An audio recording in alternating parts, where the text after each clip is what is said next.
You're listening to the weekly Parsha podcast recorded with Hashem's never-ending assistance in Ramat Beit Shemesh Israel 5776 2015. This week's Parsha is Parshas Chayei Sarah. The Torah describes for us the passing of Sarah Imenu, of our matriarch Sarah, and afterwards, Avram Avinu, the Torah tells us that he decides to marry another woman. He marries Keturah, and he has a number of children with Keturah. But the Torah is explicit and is very clear that who is the main heir, both spiritual and physical, of Avram Avinu, of Abraham. It's Isaac, it's Yitzchak Avinu, who would be the forebear of the Jewish people. The verse says like this, it goes through the whole list of all the children of Avram that he has from Keturah, and then it finishes off and says, Vayiten, this is in chapter 25, verse 5, Vayiten Avraham es kol asher lo Yitzchak. Abraham gave all that he had to Isaac. V'livnei Pilakshim, the next verse says, however, to the children of the concubines, meaning Keturah and Hagar, these children that were born, as well as Ishmael, Asher la'Avram, that Avram had. What did these women and their children get? Nosan Avram Atanois.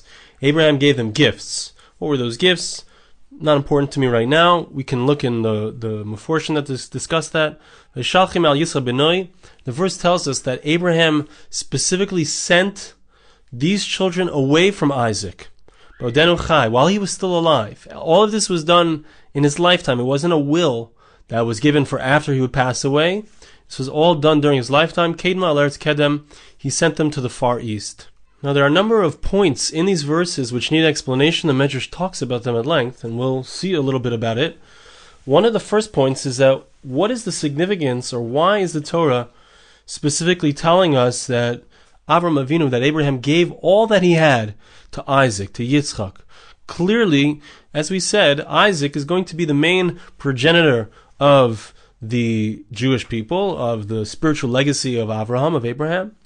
So that's part of it. But what is the significance that it says here? Also important to understand, why is that said side by side with what happened to the other children, to the Bnei HaPilagshim, that they received these gifts? Also, it's important, the Torah points out that they were sent away from Isaac, his son. It doesn't say they were sent away from Abraham. It says they were sent away from Isaac. And it also says, B'idenu Chai, that Abraham was still alive.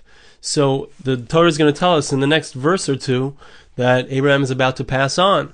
So why is it important for us to know that this was given during his lifetime, as opposed to being perhaps the gifts that were given even after his lifetime? Maybe they were given as part of his will. What's the significance of it? So I'd like to share with you a medrash on this verse that tells us a story, and actually a few stories, 4 different stories, 3 of which are clearly connected, but the 4th of which is not so clearly connected, and we need to understand the connection. And then the medrash also specifically speaks about our verse and says a drasha on it, which also doesn't seem immediately to be connected, but is very much connected. So it says like this, Bimei Alexandros Mokton. In the days of Alexander, and I believe this is a reference to Alexander the Great, during his time, he ruled over the entire civilized world at the time. So something happened. Bo b'nei Yishmael la'or al Yisrael. The children of Ishmael, the Arabs, came and they had a complaint against the people of Israel, ala b'chayra, that they had taken an undue portion in the land of Israel. They laid claim. This is a story that happened thousands of years ago already, but already they were laying claim to Israel and saying that they deserved it they deserved a portion or greater portion in it because they were the firstborn. Uvo imam shtei mishpachos rois, Canaan and Mitzrim. Another 2 evil families came along with claims as well. One of them was a family which was a descendant of the people of Canaan, and the other was a family that was descended from Mitzrayim, from Egypt, the Egyptians. Now, these people were going to bring the Jewish people to court, making a claim against them in regards to the land of Israel. Let's see. Amru mi haylach v'danim oim.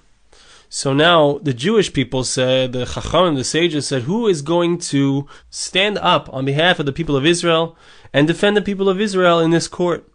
Amar Gevia ben Kaisim ani haylach v'danim oim. There was a certain man named Gevia, and he said, I'm going to be the one. And the word Gevia actually means a hunchback. He was a hunchback, as we'll see in the continuation of the story. He said, I'm going to be the one to lay down their claims to rest so that we can remain in our land and no one will have any claims against us. They said to him, be careful, even if you don't have a response for them, make sure you don't admit in any way, shape, or form that the land belongs to them. Interesting statement by the Chachamim. He said to them, I'm going to go and judge there. I'm going to speak on behalf of the people of Israel, the Jewish people.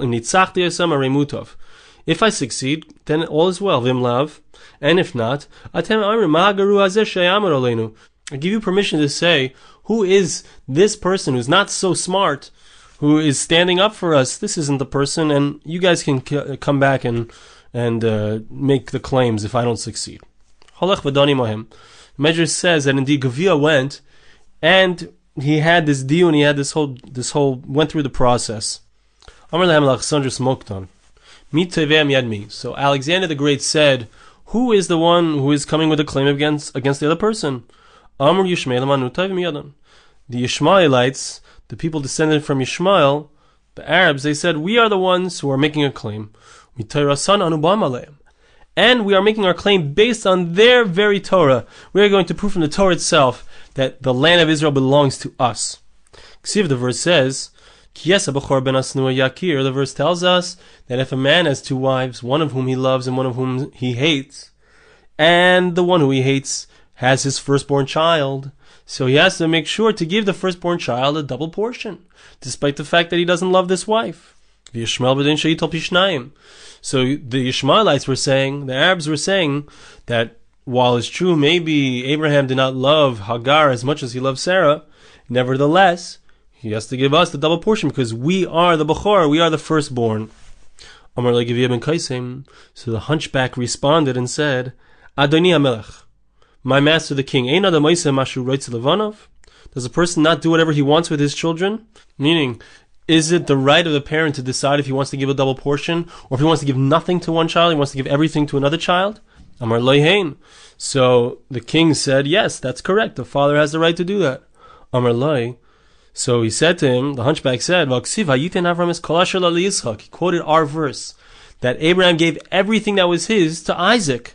And this is a reference to the land of Israel, which is representative of the spiritual legacy, as we said, of Avram, of Abraham. Amrulai. So they responded and said, so they said, where's that explicit document that says that he sent them away without giving them anything? How do you know that? He quoted the next verse, which states that indeed to the sons of the Pilagshim, to the sons of the concubines, so he gave them gifts, and then he sent them away. So clearly he gave them whatever was magia lahem, whatever they deserved. But beyond that, the land of Israel is the core inheritance of the Jewish people, and it belongs to Isaac. And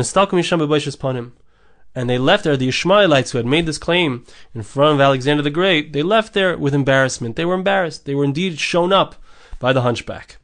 Now we said that there were two other families besides for the Ishmaelites. There were the Canaanites. The Canaanites also came at this time. Amru Canaanim, the Canaanites said, they also said that we have a claim to the land of Israel based on their very Torah. It always refers to Israel as the land of Canaan, the land of Canaan. So give us back our land. So the hunchback responded and said, Adoni HaMelech, my master the king,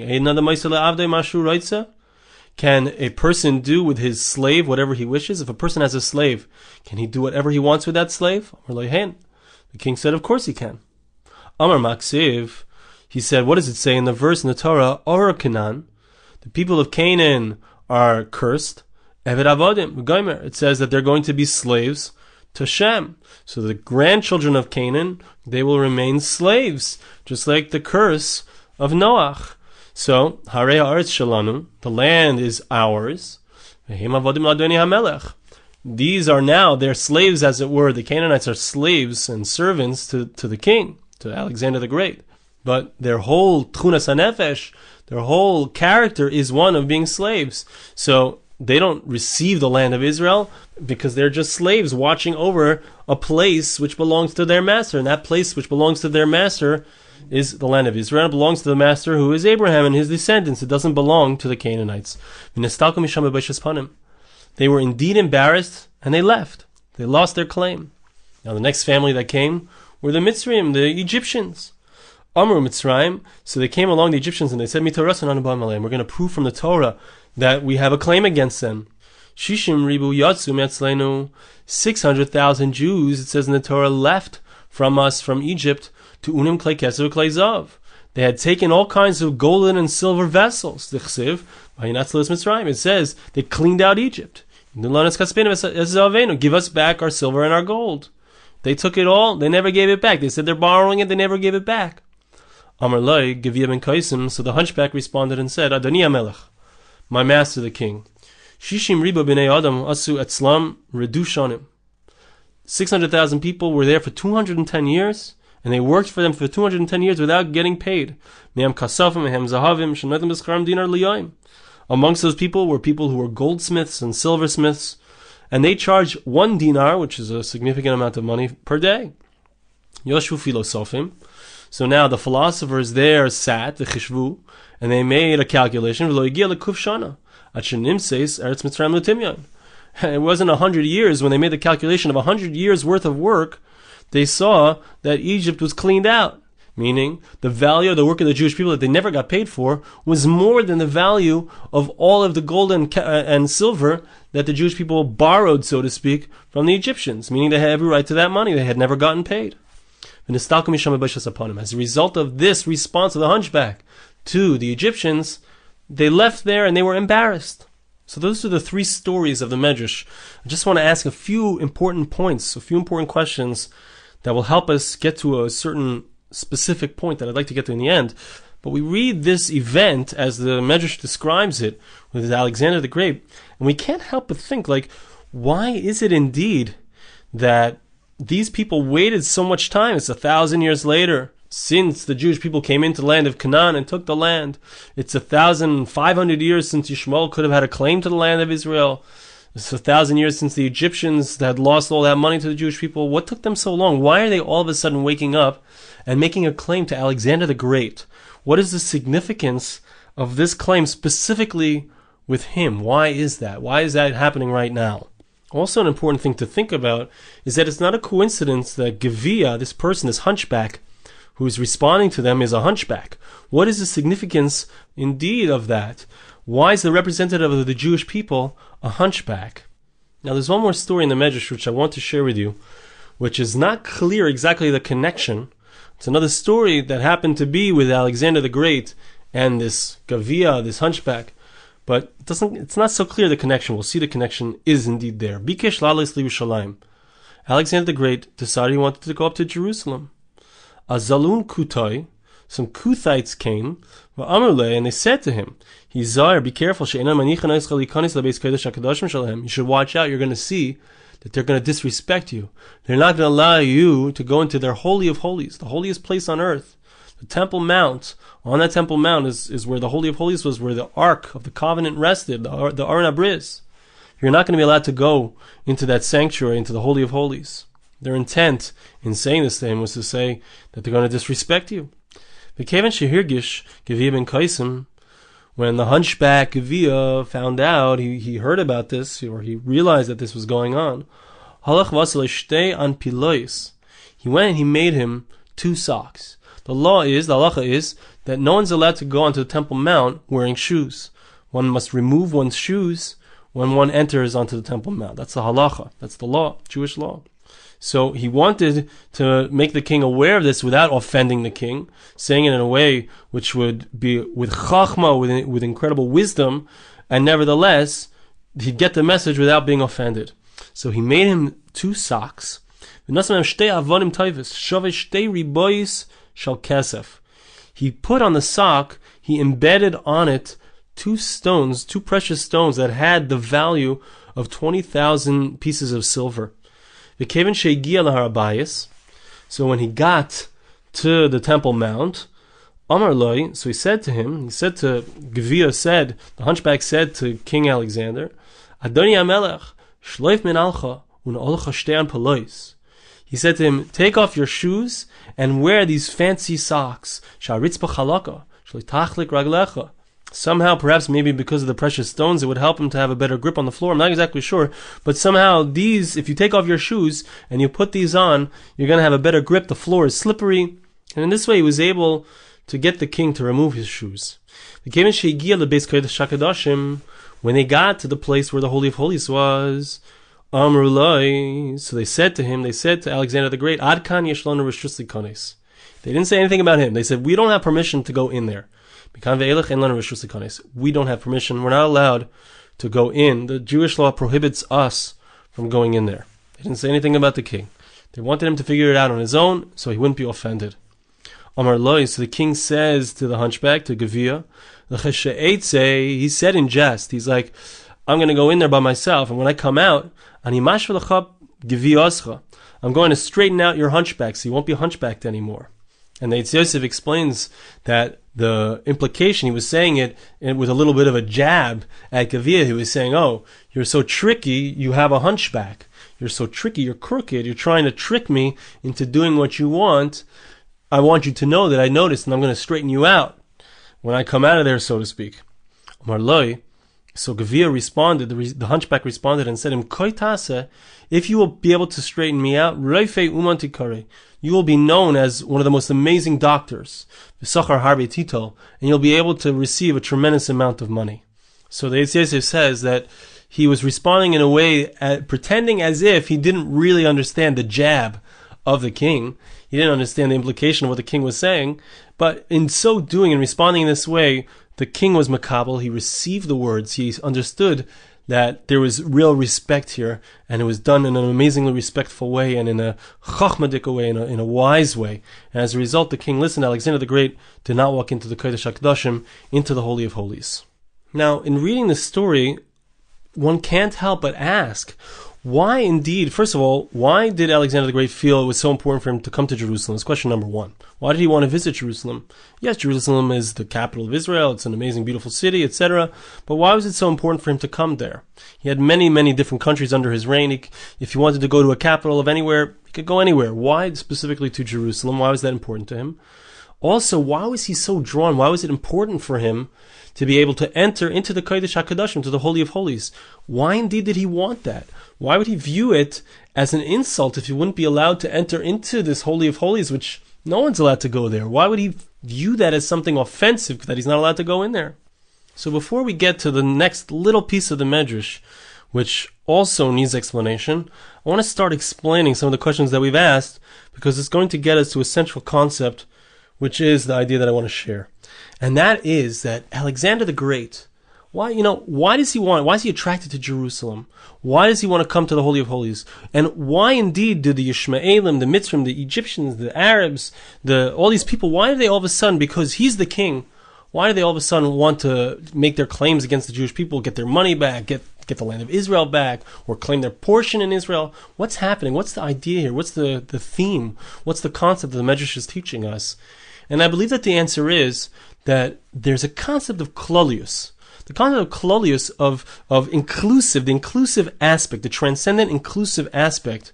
We've spoken about it at length on other occasions, but it certainly is clear that that's the center of what's going on here. The Jewish people are the all-inclusive aspect of the world. We are the one nation, the unique nation, hin am levado ad yishkain. We are that lonely nation in a certain sense. There are the 70 nations of the world. There are 70, as we've seen on Sukkot, there are 70 parim, 70 bulls that are brought, which correspond to the 70 nations. And then on the 8th day, which represents the transcendent aspect, there's one par, one bull which is brought, which represents the Jewish people, because we are the transcendent aspect of the world. But just like the Jewish people are a transcendent aspect of the world, the 70 nations themselves also have a transcendent aspect within themselves. And that is a king. A king who can come and he can unify the entire world. He can come and he can bring all of the nations together. So he represents, in a certain sense, he's the most Jewish of all of the Goyim, so to speak. He's the most Jewish. He has that transcendent aspect that's contained within him. He has that all-inclusive aspect. And that's who Alexander the Great was. He was able to bring together all the nations. another person like this, and I don't think I'm going to have time to really get into it, but the person who represents this idea is Gog. We see that it's described in Ezekiel, in the book of Yechezkel. It speaks about this person Gog, who's the Nasi Rosh Meshech V'Tuval. He is the prince, or the president of, and he represents and he includes all the nations, and he brings all the nations together back to Israel to fight in Jerusalem. To fight in Jerusalem. Why does he do that? Why is his focus very similar on Jerusalem? And he's bringing all the nations together, Egypt and the Ishmaelim, the Arabs, and the everyone else. Everyone's coming against Jerusalem. What's the idea? And the idea is that he is the koilel. Gog, that one who's going to come, is going to be the koilel, the all-inclusive aspect, on the side of negativity. In a negative sense, he's the all-inclusive aspect. He brings everyone together against the Jewish people. Now, Alexander the Great, he wasn't bringing people against the Jewish people. He wasn't bringing them all together. But because he was the all-inclusive aspect, so as soon as the nations of the world see that, all of a sudden their eyes light up. It's like as if, oh, here we are. There's this guy. He's the all-inclusive aspect. He's going to give us what we deserve. As soon as they see this all-inclusive aspect, they want Jerusalem. They want Israel. They want to lay claim to Israel as soon as that happens. And just like then, so too it's going to be before Mashiach comes. They're all going to come on Jerusalem, because Jerusalem is, in the physical realm, the transcendent and all-inclusive aspect of the entire world. That's why they want to lay claim to Jerusalem. The Kodesh HaKadoshim, the Holy of Holies, the Temple Mount, is the transcendent aspect of Jerusalem. So they're laying claim to the very quality of the Jewish people. Why did the Jewish people have the inheritance of the land of Israel? What does it mean that Abraham gives everything? Kol, he gives everything which is his to the Jew, to Isaac. What's the idea of kol? The idea of kol is the all-inclusive aspect. Abraham gives to Yitzchak the all-inclusive aspect. He gives him the Har HaBayis. He gives him the Temple Mount, which is where that takes place. The Akedas Yitzchak, which happened in last week's Parsha, the binding of Isaac, that takes place at that pinnacle, that point of creation, that focal point of creation. And they lay claim to it. They claim the Temple Mount. They claim Israel because they would like to, in a certain sense, replace the Jewish people and not acknowledge that the Jewish people themselves are the prince, as it were, of humanity. Now, Alexander the Great, because he's the one who is the transcendent aspect of the nations of the world, first of all, that's why they come and they lay claim to him, asking for Israel, or asking for something which represents the special nature of the Jewish people, which is also that money which represents their yud. That's a whole different subject. But Alexander also wants to come to Jerusalem, to visit Jerusalem. He's drawn there because of his transcendent aspect, because of his all-inclusive aspect, which he is, the king of the world, so to speak, at that time. So he comes to Jerusalem and he wants to enter into the Kodesh HaKadoshim, the Holy of Holies. But the amazing thing is that Gevia, he represents the Jewish people. He's the hunchback. He's the one who is leaned over. He looks like one thing, but as Alexander says to him, you are crooked, you are hunchbacked, meaning you are very wise. You're able to twist things in a certain way. But Gevia, just like the Jewish people are also that way. We look like we're crooked in a certain sense. When they see us, they see negativity. When they see the people of Israel, they see negativity. They look at us as if we've done something wrong. But that's not really what it is. And just like Gevia is someone who's bent, who twists things in order to get to the truth, to find the truth and to show the truth. And what happens in the end? They're humiliated. The Ishmaelim, the Arabs, are humiliated. The Egyptians are humiliated. The people of Canaan are humiliated because they're making a false claim. When they make a false claim, the Jewish people, they look on the surface to be crooked, but the truth is, that's just how it looks on the outside, but the truth is that they are truly twisting into the truth. That's what our power is. You see that also with Jacob, with Yaakov, when he steals the blessings. It's a whole nother Torah. That's a whole nother Devar Torah to speak about. But the bottom line of it is that they will come and they will twist things and they will lay claims and they will try to go out of their gvul. They will try to go out of their boundary to lay claim to that all-inclusive aspect. And the Jewish people, our job is to be like Gevia, to be able to know how to answer them in such a way that they don't feel threatened by our specialness. They don't feel threatened by the fact that we're the all-inclusive aspect. And indeed, they're able to be humiliated in a certain sense, because the idea of humiliation is to be caught by the truth. That's humiliation. Humility is living with the truth. Humiliation is being caught by the truth. Alexander the Great, he was able to live with humility. Gevia was able to show him in a chachmatic way, in a wise way, the truth. And Alexander was able to accept that, and that was his greatness. Now, I don't have time to get into the next piece in the Medrash. It's worth seeing to the end of Parsha Samech Aleph, Parsha number 61, in this week's Parsha, the Medrash Rabbah. But the bottom line is that we need to know who we are. We need to understand what are the boundaries. It's clear that what's going on here is that they're trying to cross into the boundaries of the specialness of Am Yisrael, trying to take something which doesn't belong to them, try to tap in to that all-inclusive aspect, which belongs exclusively to the Jewish people. Yes, there are individuals amongst the nations of the world who can have that aspect as well, but even they are only, relative to the rest of those people, the rest of the nations of the world. The king, the one who is all-inclusive, is only in relationship to the nations of the world. But the Jewish people are always, all of them are always, and even within the Jewish people are different levels, but the Jewish people, as a general principle, as a general rule, are that all-inclusive aspect. So I want to bless you, and please bless me back. Hashem should help us to recognize who we are, what our boundaries are, what our place is in reality, where we stand, to respect it and to latch onto it. And if you read the end of that parsha, you'll see that that's the point of the whole medrash, that Avraham Avinu indeed sends off his other children far away, because it's important that they recognize who they are and what their place is. Avraham specifically gives the correct portion to the people of Israel. Hashem should help us to recognize who we are and what our portion is. Hashem should help us to fulfill our portion, our purpose in life. Thank you so much for listening. Have a wonderful Shabbos. This podcast was made possible through the gracious donations of listeners like you. For more podcasts like this, please visit www.arigoldwag.com or search on iTunes Ari Goldwag.